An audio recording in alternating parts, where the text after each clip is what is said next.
লিটন দাস কেন বাংলাদেশের বিশ্বকাপে স্কোয়াডে, এটা নিয়ে প্রশ্ন আসতেই পারে। অফ ফর্মে থাকার পরেও লিটন দাসই কেন ভরসা? সোজাসুজি উত্তর, উইকেট কিপার মাত্র একজন, জাকের আলী অনিক। সে ছাড়া আমাদের আর কোনো অপশন নেই। এবং নির্বাচকরা বলেছেন, প্রধান নির্বাচক কাজী আশরাফ হোসেন লিপু বলেছেন যে আমরা অন্য যে যাদের কথা চিন্তা করেছি তাদের মধ্যে এনামূলক বিজয়ের নামটা আসে। বিজয় আসলে টি-20 ক্রিকেট আসলে খুব বেশি ফর্মে নেই। জাতীয় দলে একটা ম্যাচ ওয়ানডেতে সুযোগ পেয়েছেন, সেটা কিছু করতে পারেনি। টি-20তে আসলে তিনি জাতীয় দলে অনেকদিন ধরেই নাই। সব মিলিয়ে এনামুল হক বিজয় নামটা এই জন্য আসেনি। পারভেজ ইমন তিনটা টি-20 দলে ছিলেন, খেলেননি। পারভেজ ইমন বিপিএল খুব বেশি সুযোগও পাননি আর ভালো করতে পারেনি, অর্থাৎ পারভেজ ইমনের নামটা এই ক্ষেত্রে নেই। নুরুল হাসান সোহান ওপেনার নন। তো সব মিলিয়ে লিটন দাসকে ছাড়া আসলে অপশন ছিল না। খেলবেন কি খেলবেন না সেটা পরের হিসাব।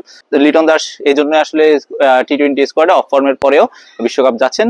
বিশ্বকাপে এছাড়া স্পিনার হিসেবে যদি কথা আসে, চারজন স্পিনার নেয়ার আসলে মানে চারজন স্পিনার নেয়ার যুক্তির পেছনে কারণ হচ্ছে তানভীর ইসলামকে কেন, মানে সাকিব আল হাসান থাকার পরেও এবং সাকিবের সাথে সবসময় নাসুম এবং তাইজুল স্কোয়াডে থাকুক কিংবা না থাকুক, একাদশে থাকেন, স্কোয়াডে থাকেন, একাদশে থাকেন কিংবা না থাকেন, সেক্ষেত্রে তানভীর ইসলাম কেন?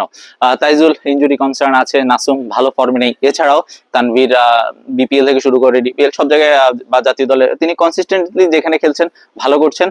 সবচেয়ে বড় ব্যাপার চারজন, সাকিব আল হাসান, রিশাদ হোসেন এবং শেখ মাহিদির সাথে চতুর্থ স্পিনার হিসেবে তাকে নেওয়ার একমাত্র কারণ ক্যারিবীয় যে উইকেট, ক্যারিবীয় যে কন্ডিশন, সেই কন্ডিশনে চারজন স্পিনার বাংলাদেশের প্রতিপক্ষ অনুযায়ী চিন্তা করলে সেটা নির্বাচকরা যেটা বলেছেন যে প্রতিপক্ষ এবং কন্ডিশন মিলিয়ে চারজন স্পিনার বাংলাদেশের দরকার এবং একটা বোলিং কম্বিনেশনের জন্য হলেও তানভীর ইসলামকে বাংলাদেশের দরকার ছিল এবং সেজন্যই তাকে নেয়া।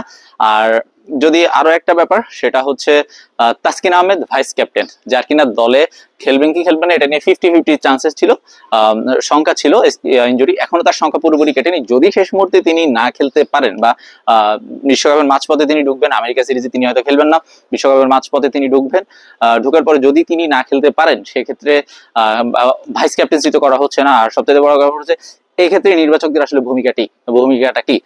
একটা কথা, কোচ, ক্যাপ্টেন, ভাইস ক্যাপ্টেন কে হবেন সেটা আসলে নির্বাচকরাই সিলেক্ট করেন না, সেটা বোর্ড থেকে সিলেক্ট করা হয়।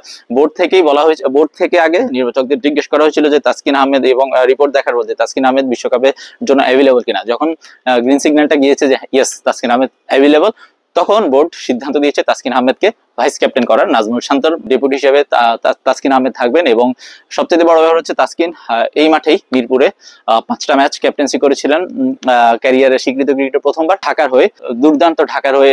মোসাদ্দেক সৈকতের অফ ফর্ম এবং ইনজুরির কারণে তাসকিন শেষ পর্যন্ত 5টা ম্যাচ ক্যাপ্টেন্সি করেন, যদিও তিনি জেতেননি, ক্যাপ্টেন্সি করার একটা অভিজ্ঞতা তিনি পেয়েছেন।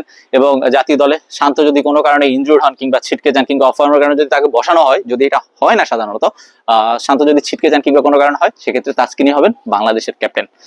মিরপুর শেরেবাংলা জাতীয় ক্রিকেট স্টেডিয়াম থেকে শাহরিয়ার শাওন, স্পোর্টস বাংলা।